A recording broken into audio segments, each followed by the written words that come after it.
The next speaker is from the International Wellbeing Institute, which is a global authority for transforming health and well-being in buildings, in communities, and organizations.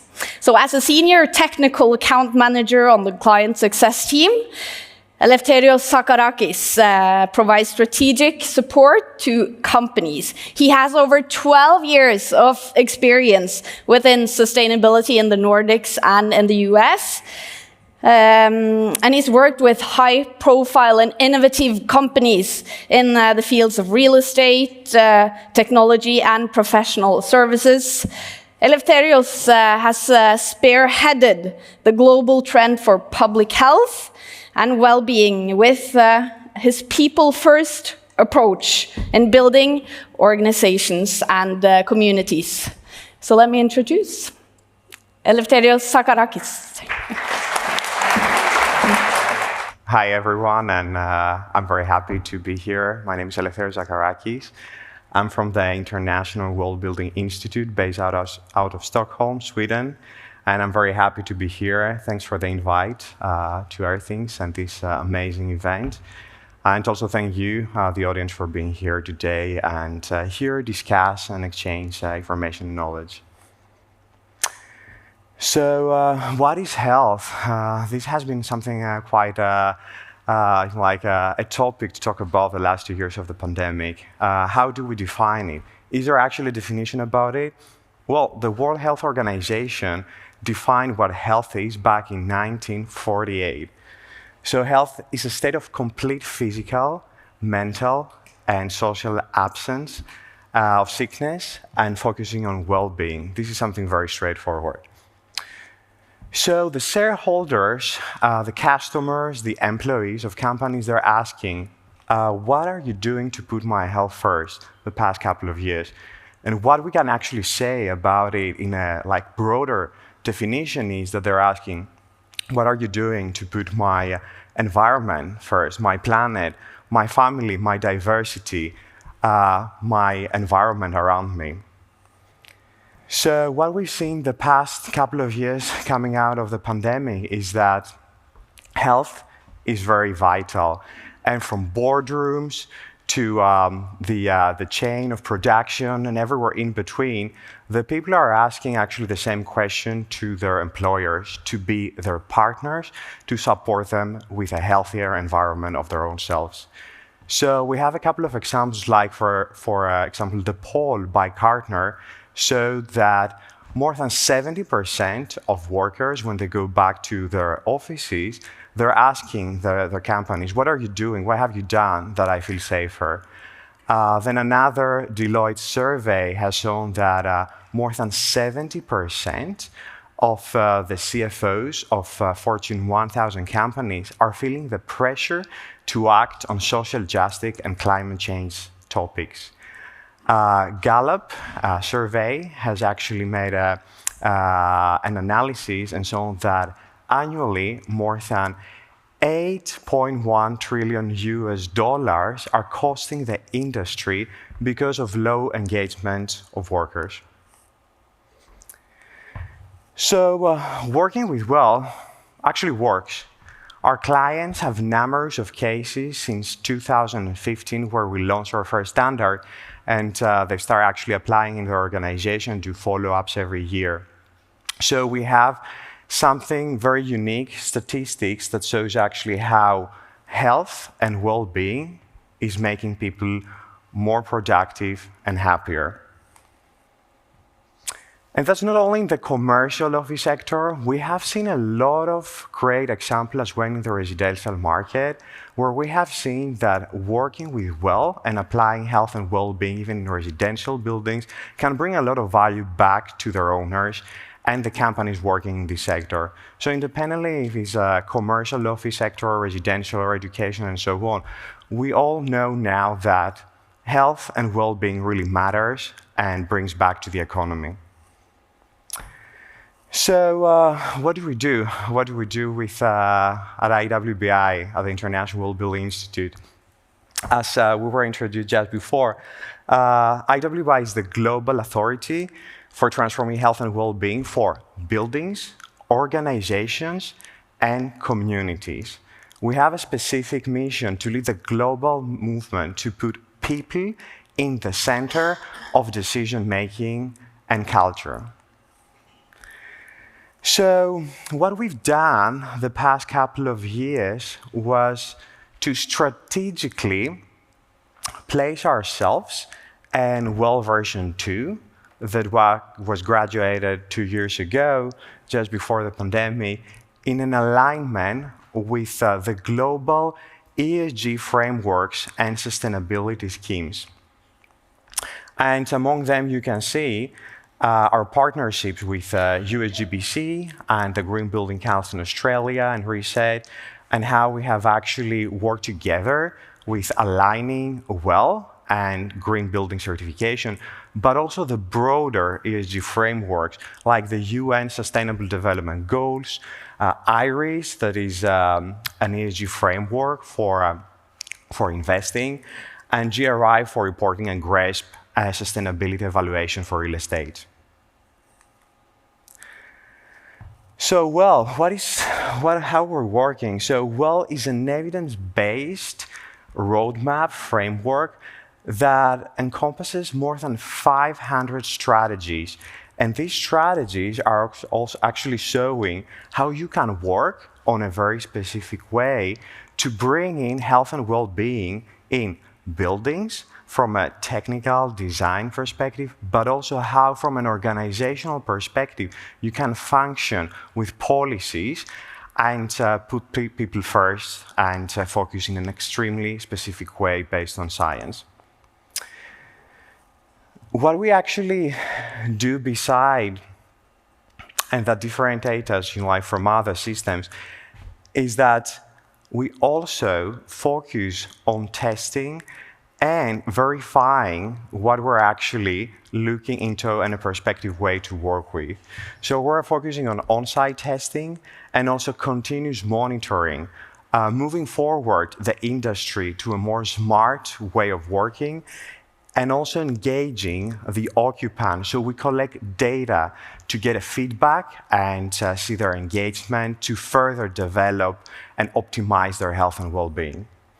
In this way, our clients can work to achieve either the well performance rating, or even go further up and work with their own well certification, or even advance their well score when they work on a more holistic way at well at scale. How do we work?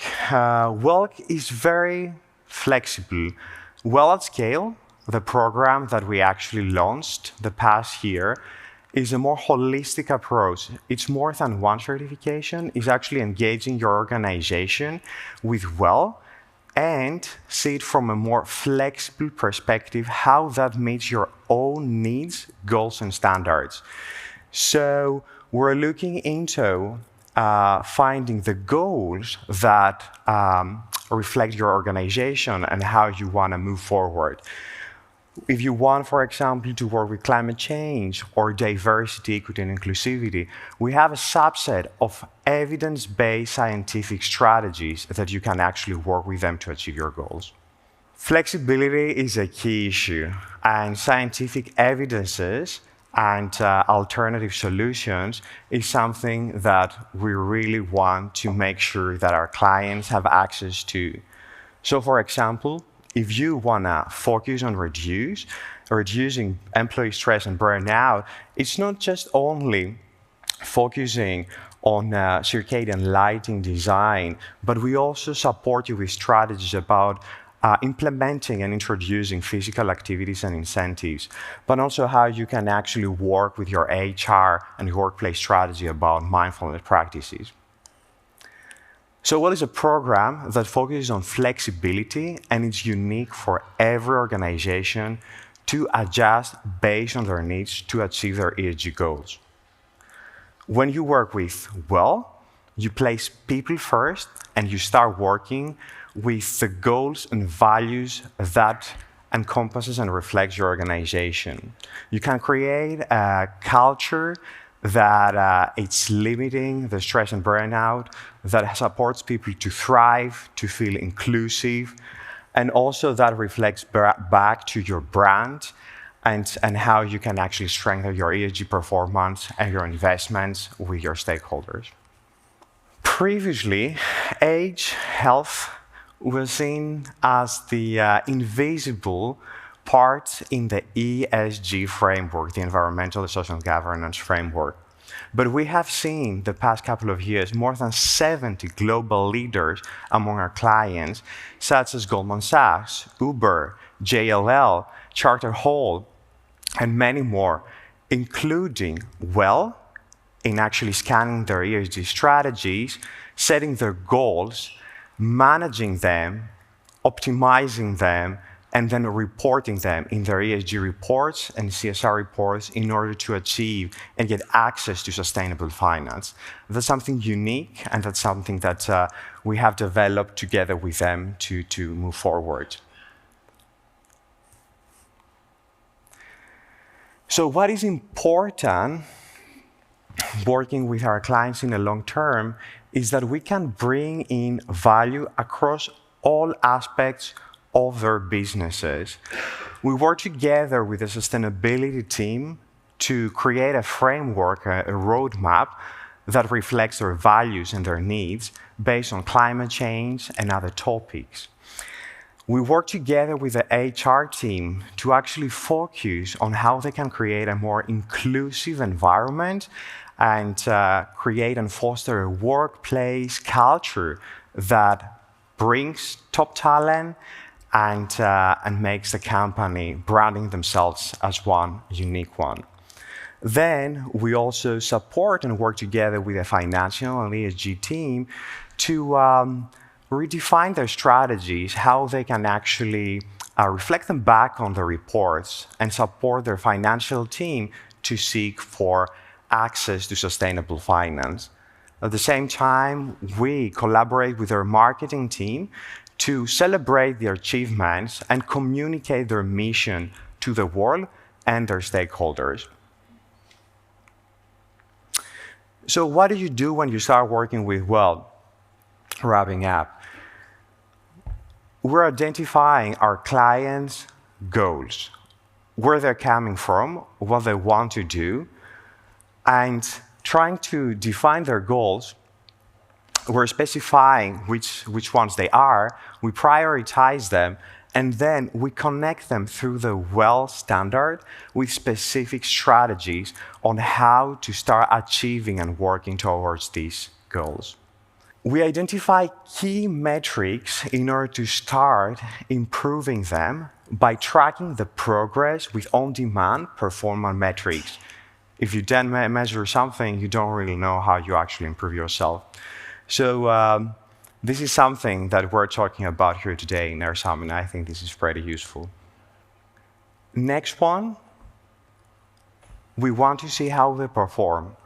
And through their WELL score, they can actually see their improvement through time, see their own improvement, and actually benchmark themselves, comparing themselves to the other leaders in the market. How you can actually see your impact through the WELL score is identified by the impact you have through your portfolio and the people that are actually using these ones, as users, or visitors, as a community. And you can actually work towards specific milestone and achievements either through targeting specific subsets and goals in health and safety, for facilities, operation and management, maintenance, or for focusing on your social sustainability with the equity rating for diversity, equity, and inclusivity, or towards working with smart buildings and the performance rating as you do, or building up to WELL certifications across your portfolio. Finally, the most important thing is actually to be able to track down and report your achievement of your goals in all these specific topics. And you do that by incorporating them in your ESG and CSR reports, and at the same time, reflect them back to the international and global ESG frameworks, as I mentioned, the UN Sustainable Development Goals and the other CSR frameworks that are out there that everyone uses to understand each other. We've seen a massive explosion of demand for well the past couple of years. Over 2,000 of organizations are working with well, and we've seen that almost 20% of the Fortune 500 companies are well users. We have over 4 billion square footage of locations working with well, and over 22,000 professionals, well-accredited professionals, that they have this knowledge and working in over 125 countries. In our EMEA region, we're very happy to see that we have over 2,000 projects enrolled, and they're existing in 58 countries. That's amazing, and we wouldn't have been able to do that without you. Specifically in the Nordics region, we have 170 enrolled projects, most of them in Sweden. We have 32 certified ones if you want to see case studies and how they've been actually performing. And we have one well-at-scale client that they're working holistically with well across their whole portfolio. So, well is a journey, it's not a destination. It's how you work on advancing your own organization as a global well-being and sustainability leader, and continue working together with us towards that transformation. Thank you very much.